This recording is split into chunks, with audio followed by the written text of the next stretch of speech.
Em Teresina, um grupo de pacientes com esclerose múltipla e médicos que os atendem resolveram se unir para enfrentar as dificuldades da doença. Assim, eles conseguem dividir experiências e evoluir no tratamento de uma doença que, infelizmente, não tem cura. Gilberto, Gonçalo e Francisco estão muito bem, mas há alguns anos tomaram um susto. Depois de problemas de vista e de uma peregrinação em busca de diagnóstico, descobriram a esclerose múltipla. Difícil, assim, caso não ter como a gente ter contato com nenhuma pessoa que já tinha doença, entendeu? Aí ficava muito difícil, foi razoavelmente muito difícil mesmo. A gente foi fazendo exame, eu pensei que era labirintite. Fui no oftalmologista, não dava nada. Até no dia que eu fiz uma ressonância, aí um neuro descobriu que era esclerose múltipla. Eles integram uma associação que reúne 49 pacientes. Muitos não aparentam nenhum sinal da doença, como Rossana, que convive com a esclerose múltipla há 5 anos.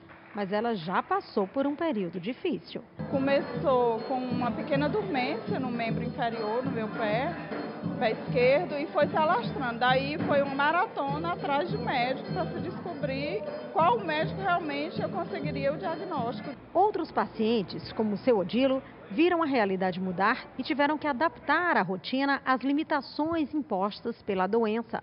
Mesmo assim, ele não se queixa e encara a esclerose múltipla como uma forma de redescobrir a vida. Convivo bem, dos males o menor, eu digo sempre, né? Digo que sou o preferido. Deus me escolheu lá em cima para ter esclerose múltipla. O nível de comprometimento da locomoção ou da fala, por exemplo, dependem da localização da inflamação no cérebro do paciente. O certo é que a doença não tem cura, mas é possível retardar a progressão dela. O mais importante é ter o diagnóstico o quanto antes e não parar o tratamento. E lembrar que é possível fazer de tudo, mesmo tendo esclerose múltipla. A esclerose múltipla é uma doença autoimune que afeta o sistema nervoso central. No Brasil, 13 em cada 100 mil pessoas têm a doença. Uma tontura, visão turva ou a dormência nos braços e pernas podem passar despercebidas, mas devem servir de alerta. Na Semana Nacional de Conscientização sobre a Esclerose Múltipla, a maior ajuda vem da propagação das informações. Hoje, os profissionais de saúde estão mais preparados para desconfiar desses sinais e a ressonância magnética, o exame que confirma o diagnóstico, está mais acessível.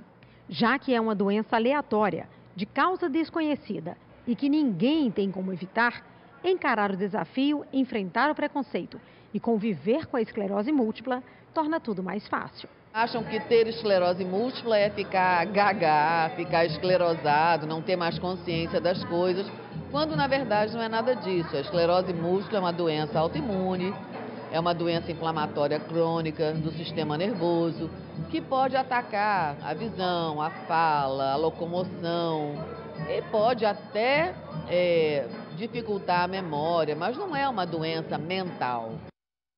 Vamos entender um pouco mais sobre a esclerose múltipla com o Dr. Kelson James de Almeida, que é médico neurologista. Bom dia, Dr. Kelson. Bom dia, Nádia. É um prazer. Prazer estar aqui com o senhor também para falar sobre essa doença que atinge tantas pessoas e que a gente viu aí que muitas vezes no começo o diagnóstico é difícil e até para o paciente entender que sintomas ele está sentindo. Eu li ontem um pouco sobre a doença, o paciente começa a ter pequenos surtos e aqueles surtos ele não valoriza porque são alguns sintomas que ele não conhece, e aí passa e no novo surto a doença já vai evoluindo a cada novo surto e o prejuízo neurológico vai aumentando, né, doutor? Isso.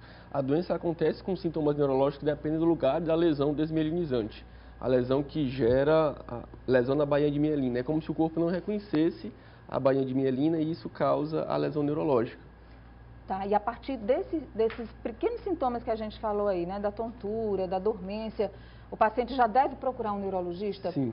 Se tiver alteração visual, perda de força de um lado do corpo, nos 4 membros, visão dupla e algum sintoma sensitivo, tem que procurar um médico neurologista para um diagnóstico precoce. O diagnóstico não é só clínico, precisa de exames para ser fechado. Isso, o diagnóstico é pelo exame neurológico clínico, mas precisa de ressonância, exame de imagem, 3, 4 ressonâncias, né? Exame da espinha, tirar o líquido da espinha para fazer esse diagnóstico correto. Hoje já é mais fácil fazer tudo isso? Sim, aqui em Teresina a gente tem a possibilidade, se você você tiver um bom médico, a gente consegue fazer esse diagnóstico rápido. Agora a gente fala sobre o tratamento, doutor. A gente, inclusive, orienta todas as pessoas que, por acaso, possam passar por esse problema. Quanto mais cedo, claro, iniciar o tratamento, melhor o resultado para evitar que os sintomas avancem tanto. Isso, existem os interferons que são distribuídos pelo SUS e que diminuem o número de surtos, que foi aquilo que você falou antigamente.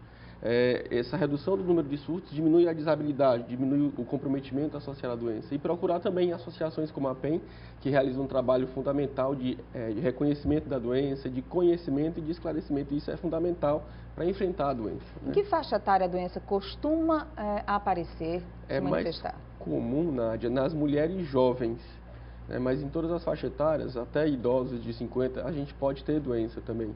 Mas é mais comum nas mulheres jovens com esse caráter de surtos que recorrem e que aparecem e que às vezes melhoram por si, mas que realmente acontecem com essa recorrência. A mulheres jovens a partir de que idade? Há 15 anos, né? Desde adolescente a gente já tem casos descritos, certamente. Agora, a origem disso é genética? A origem é uma inflamação do corpo contra a região dos neurônios do cérebro. O corpo para de reconhecer e ataca com uma forma de uma inflamação, uma imunidade, e isso gera lesão neurológica, né?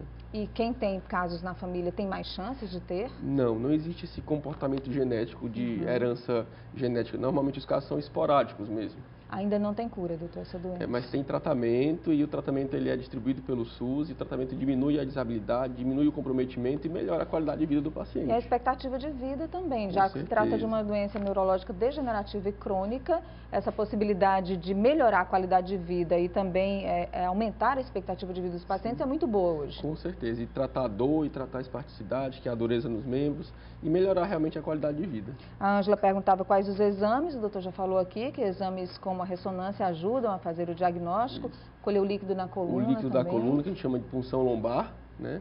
E exame da visão também ajuda a campimetria para ver se tem lesão no nervo óptico. Ok, a gente falou mais sobre a esclerose múltipla. Você pode rever essa entrevista e a reportagem para saber mais sobre o assunto na nossa página do Notícia da Manhã, cidadeverde.com. Queria agradecer ao Dr. Kelson James de Almeida pela presença aqui. Muito obrigada. Obrigado, Nádia. Bom dia a todos. Bom dia.